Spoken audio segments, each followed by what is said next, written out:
Buonasera a tutti, visiti voi, tenora de oggi, di 13, adesso mese di gennaio 2026, bene, di annata del 2025, ma il 2025 non lo abbiamo spruso, ma oramai che l'abbiamo impacchettato e spedito.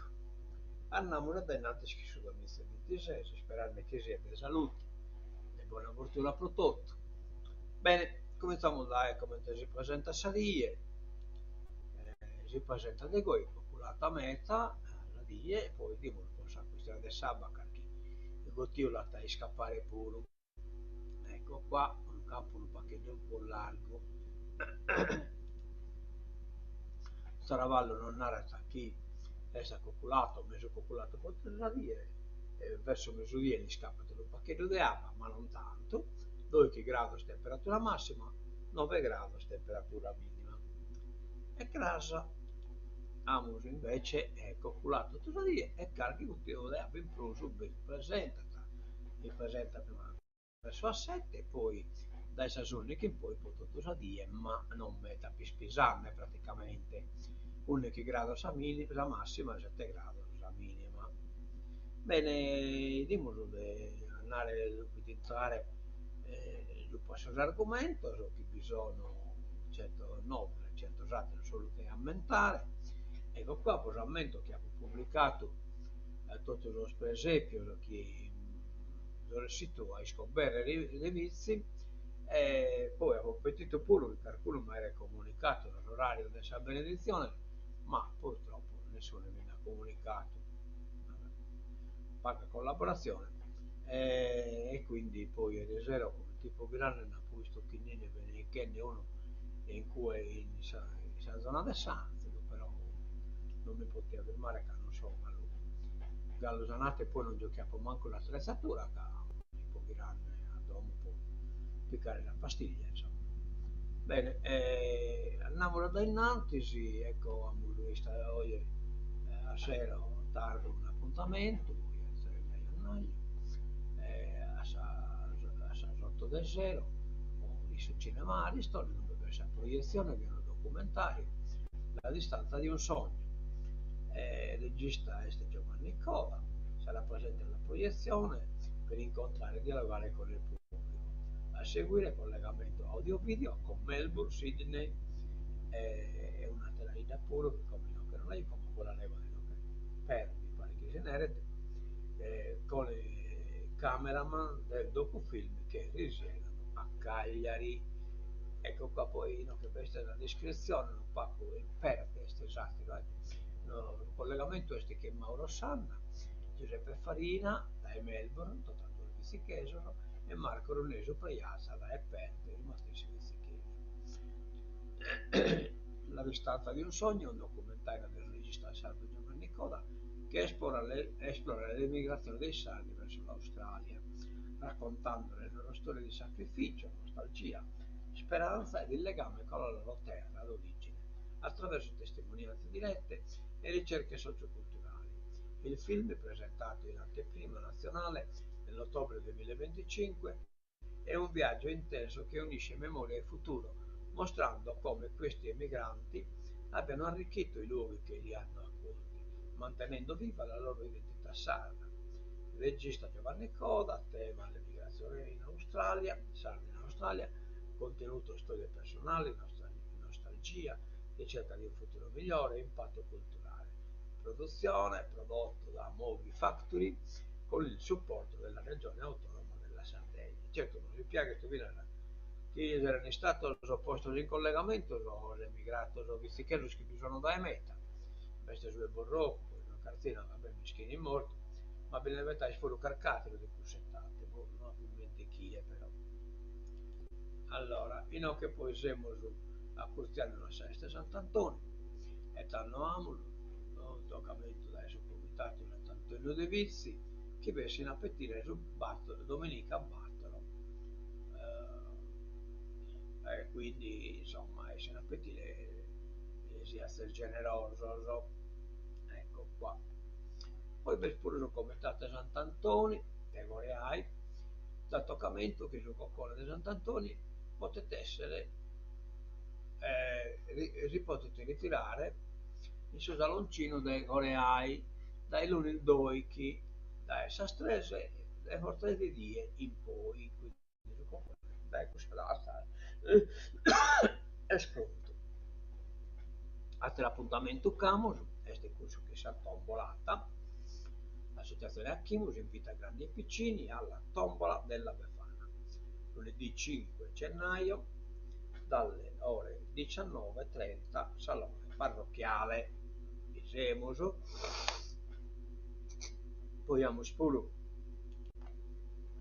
di aumentare chi non ha nie. Allora, oggi è sabato 3 gennaio, ore 16, piazza del Comune, aspettando la Befana, con giochi gonfiabili e lo spettacolo dei Transformer.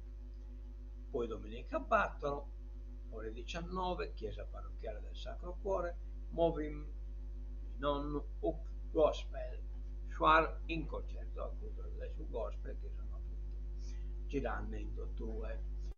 Lunes Schimmer dagli Annagli, auditorium, ex palestra comunale, scuole, cinema per bambini, ore 16, pomannolo 20:30.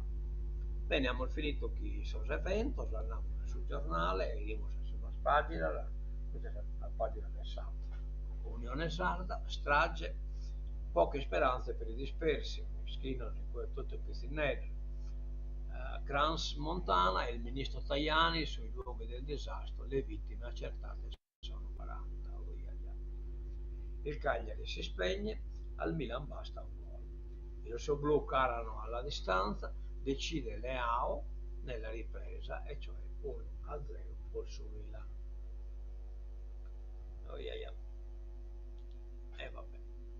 Mia moglie e mia figlia dovevano essere nel locale, questo è Crans Montana, sul conto di un mestre di Oschiri che lavora a poco distante. È un Cagliari ingenuo, poi no, non valbamo ecco, ok, della giunta alla terapia intensiva pediatrica, questa è una bella cosa, che non dobbiamo andare sempre là fuori, sto povero schizzinello.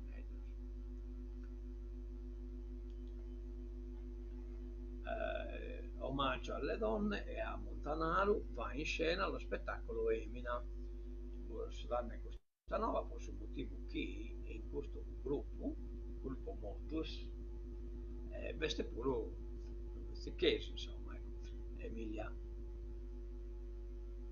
Emina è il titolo dell'omaggio musicale alla donna sarda e alla poesia di Montanaro, che andrà in scena a Nuoro il prossimo 10 gennaio, appuntamento alle ore 20:30 nel teatro San Giuseppe Bocca Teatro. Attesissimo concerto per il quintetto e voce narrante del gruppo Motus, un progetto ambizioso,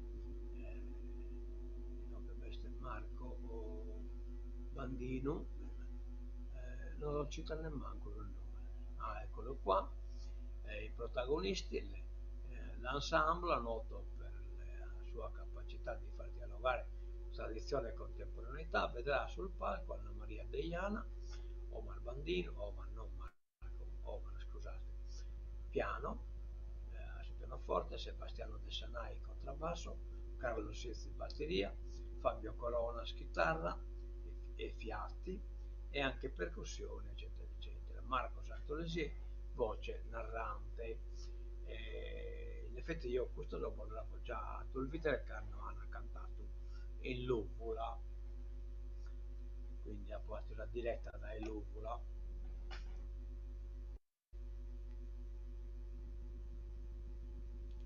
Andiamo dai Nanti, assegni di merito, Avis agli studenti Gavoiolo e Lodine in prima fila. Inocchiamo poi Smart Building nel Nuorese e Ogliasta. E dimmi questo Smart Building che riguarda la sposta, naturalmente sempre gli danno un numero in inglese in modo tale che non mi comprenda tutto. E quindi su questo noi andiamo ad applicare. Il nuovo progetto di Poste Italiane arriva in 28 sì, nelle due province, se non ho sbagliato in provincia, lo dobbiamo fare in qualche provincia dell'Inghilterra. Prosegue nelle province di Nuoro di Ogliastra il progetto Smart Building di Poste Italiane, che mira a rendere sempre più efficienti e sostenibili gli uffici postali. L'iniziativa prevede l'installazione di un sistema di monitoraggio e gestione integrata, intelligente e automatizzata degli impianti in grado di garantire l'ottimizzazione del consumo energetico, con un aumento del comfort, di clientela e personale, partito nelle due province con gli interventi nelle prime 23 sedi, la cui fondi Gavoi, Macomerma, Moiala, Meana Sardo, Sorgone e Ottana. Il progetto vede ora un nuovo step con l'attuazione degli uffici postali di Bortigalli, Cartello, eccetera, eccetera, coinvolti finora dal progetto.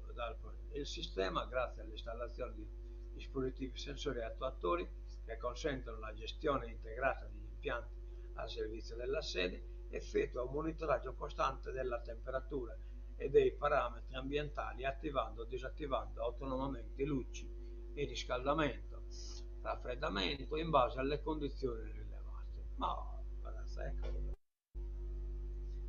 siamo scontenti sapere. Bayern torrato su bancomat che vuole è stato metaposuto. Sconto politico su Ballacarlo, PD ed M5 Stelle votarono sì al 41 bis, come cominciano a scoprire sull'altarello naturalmente. Ecco, ho notato ieri qui sul giornale, non va scritto contro l'uso al 41 bis del carcere di Ballacarlo, ma va scritto la totale, il totale utilizzo al 41 bis del 40, cioè perché Renare che hanno già levato il solo, cioè che hanno già votato a favore del 41 bis, quindi non possiamo narres che non. Scontro politico sul caso Baldassarre è veramente stupefacente, come il sindaco di Nuoro, Emilio Feno, insieme alla gran cassa di PD, Movimento 5 Stelle e Sinistra, accetti oggi lo spettro della paura sul regime dei 41 bis, quando le decisioni sono state prese anni fa con loro al governo. Attacca senza mezzi termini Salvatore Deida, deputato dei Fratelli d'Italia e presidente della nona commissione trasporti della Camera. Quando i provvedimenti furono votati in Parlamento, nessuno di loro osò alzare questo polverone davanti a va avanti Deida, che tira dritto ed incalza. Non ho alcuna intenzione di sottrarmi al confronto, sottolinea, in qualità di rappresentante della maggioranza del governo, ma trovo paradossale che oggi i 5 Stelle, guidati dal sindaco Feno, si intestino una battaglia contro la sezione di Baldassarre e il potenziamento di Utta, dimenticando che quest'ultima è stata istituita nel 2020 con un decreto dell'allora ministro Bonafede. Il parlamentare vicino alla Presidente dell'Esecutivo Giorgia Meloni ricapitola quanto è successo. All'epoca Feno era senatore e la sinistra votò a favore, mentre noi Fratelli d'Italia ci opponemmo a quel provvedimento disastroso, ricorda Salvatore Deida. Sono rimasti tutti zitti per anni, insiste, ora che l'amministrazione penitenziaria ristruttura gli spazi per renderli più sicuri e isolare realmente i detenuti protestano scaricando le colpe al governo Meloni. Il deputato di Fratelli d'Italia ricostruisce poi la genesi dell'attuale sistema carcerario sardo. Il piano carcere dell'epoca prevede la costruzione di 4 nuovi istituti a Cagliari, Sassari, Oristano e Tempio per sostituire strutture inadeguate. Questo è il dato di partenza. Deida va avanti. La capienza sarda, dice, è superiore al numero dei detenuti locali per una ragione precisa: permettere il rientro della migliaia di agenti della polizia penitenziaria sardi in servizio nel continente, garantendo il principio della territorialità del personale, spiega ancora il deputato Barbaricino. In merito alla questione sicurezza, infiltrazione nel tessuto sociale a rischio, Deida chiarisce: i detenuti in regime di 41 bis sono sottoposti a controlli rigorosissimi e hanno possibilità di contatto con l'esterno pressoché nulle. Poi vabbè, insomma, giustifica questa posizione sua, però assai ne poi. sono tutti ubbidienti su chi decide sul governo. Kiev si aspetta attacchi il 5 gennaio, provocazione su larga scala per il Natale ortodosso. Zelensky promuove Budanov. Dopo il presunto attacco alla presenza di Vladimir Putin di Novgorod, poi acabate di scandalizzare, che fatto un attacco a una villa, visto che sono in volante all'ospedale, di cui neppure la CIA ha trovato traccia. La Russia starebbe preparando una nuova provocazione su larga scala per il 7 gennaio per far ricadere la colpa sull'Ucraina con l'obiettivo di far fallire i negoziati mediati dagli Stati Uniti. E quanto si aspetta il servizio di intelligence estero di Kiev, secondo cui il piano di Mosca prevede un'operazione con vittime in un sito religioso o di altra natura simbolica in Russia o nei territori ucraini occupati dalle forze russe nel giorno del Natale ortodosso, cosa che non fa. E la diffusione da parte del Cremlino di nuove informazioni inventate e pretestuose per preparare il pubblico russo e straniero ad un'ulteriore escalation. Per fornire prove del presunto coinvolgimento dell'Ucraina, aggiungono gli 007, i piani russi includono l'utilizzo di detriti di droni d'attacco di fabbricazione occidentale lanciati sul luogo stabilito dalla linea di combattimento. Un'altra false flash denuncia dunque l'intelligence ucraina in pieno stile operativo dei servizi segreti ucraini. Queste cose che hanno fatto i fucilieri che l'hanno nato, che l'ha bombardato i ucraini, l'hanno bombardato i suoi tutti. L'isola piange Valentino Martelli, pioniere della cardiologia e politico. Io vi lamento bene che io sono due candidato su Senato e abbiamo avuto un scambio, insomma, del dibattito politico in televisione. Senatore di AN al governo D'Alema, compagno di Maria Gabriella di Savoia, però è stato candidato qui su Pisdaz. È morto a Roma a 82 anni Valentino Martelli, medico sardo di fama internazionale e pioniere della cardiologia nell'isola. Nato a Cagliari nel 1943, dopo la laurea in medicina, perfezionato la sua formazione a Catania sotto la guida del maestro Luciano Provenzale. Va bene. Ha avuto anche una carriera politica, eletto senatore nel 1992 con il Partito Sardo d'Azione. Pochi giorni dopo l'insediamento passò con il PLI Montesquieu, provocando le dimissioni dell'allora segretario sardista, cioè che Rita Lorto, lei ha candidato, quindi poi poco affidabile Martelli, te sei stato affidabile come cardiologo ma politico, possa morire così. Nomine ASL, manager sia già al lavoro, in attesa di coprire le ultime 3 caselle. La prossima settimana la tregua Todd e PD alla prova della finanziaria. Insomma, che l'hanno scogliata in qualche maniera. Dalla prossima settimana tutti i 9 nuovi direttori generali della SL e aziende sanitarie universitarie sane, escluse quelle di Cagliari, Sassari e Gallura, saranno al lavoro. Alcuni stanno prendendo possesso degli uffici in questione, altri erano già presenti come commissari straordinari e hanno ceduto metaforicamente la loro scrivania solo per poche ore.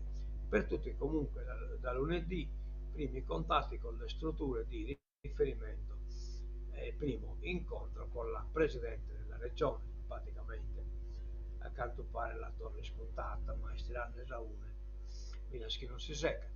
Corpo forestale pronto alle assunzioni, pubblicato il bando per 22 ufficiali. L'assessore Amozzo narra: stiamo costruendo un sistema solido e strutturato.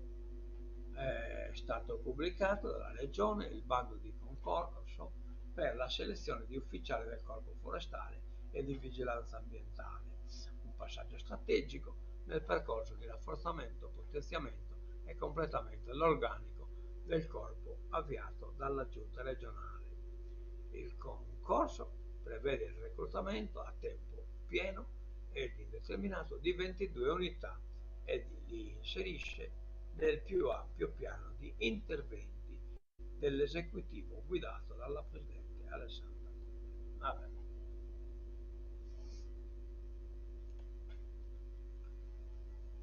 Export sardo in calo, scontro Cappellacci M5 Stelle.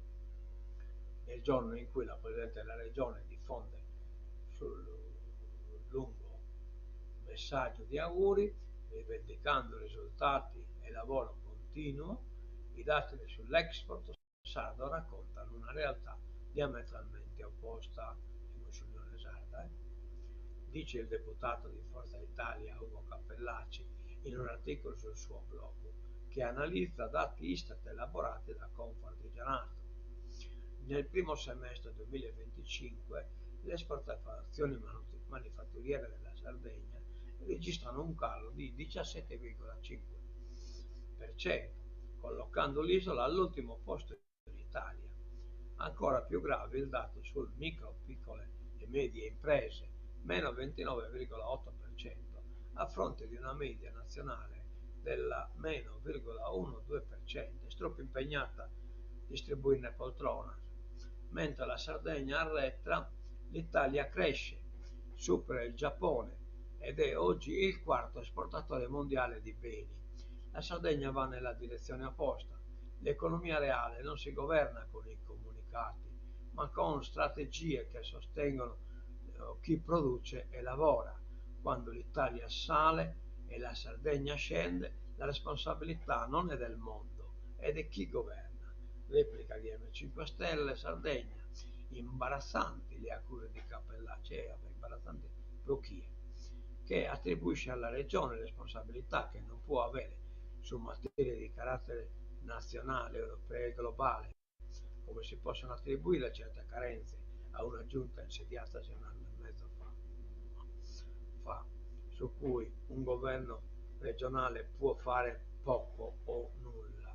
Comprendiamo che Cappellacci soldi del ritorno in Viale Trento, ma è nostro dovere ricordargli che i sardi hanno scelto chiaramente chi vogliono alla guida della regione. Beh, è una responsabilità del suo privato.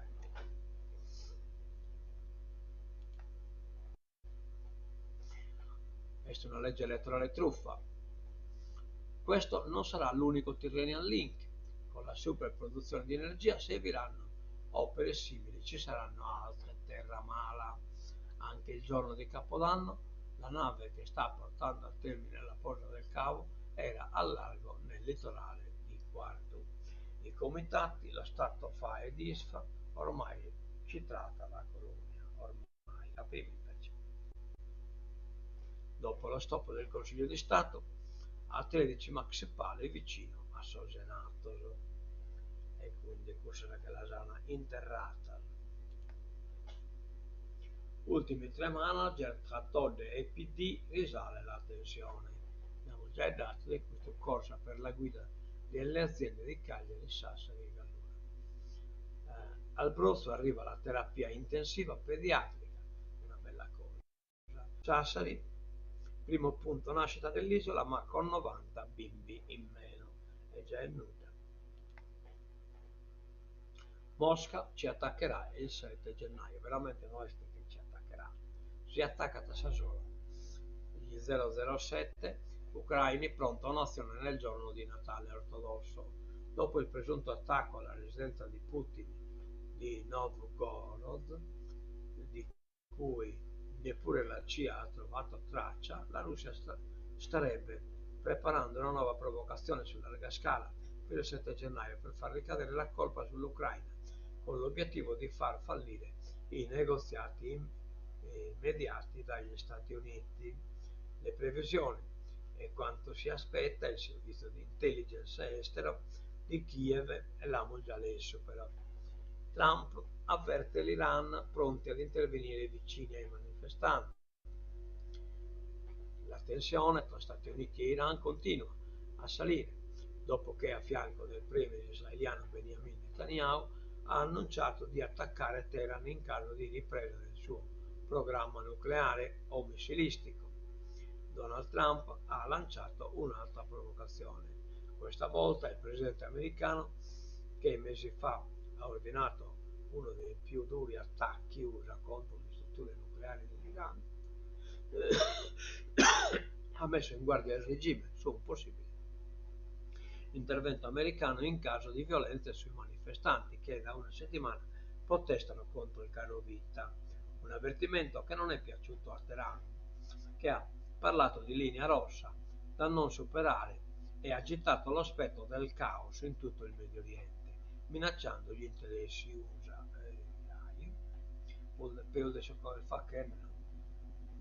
Siamo pronti e determinati ad agire, ha tuonato Trump su Truth. Se l'Iran sparerà e ucciderà i manifestanti pacifici, come è sua abitudine, gli Stati Uniti andranno in loro soccorso, ha aggiunto senza fornire alcuni dettagli su che tipo di operazione lancerebbe da una minestra a Shanghai. Bene, che in questo terminamos esta nuova radio e nos damos appuntamento a esa proyección de su documentario de esta sera Sasotto e Saliston. Ecco qua, ponemos a musichetta. Brava.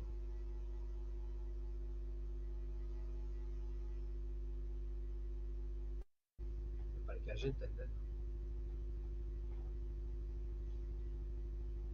No, non si intende.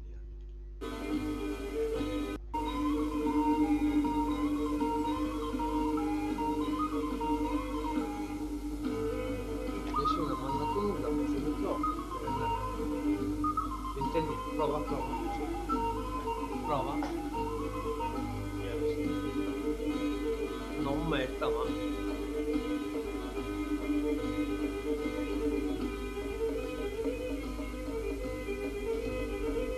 A mentre vedere di buona tutto da Fissi TV.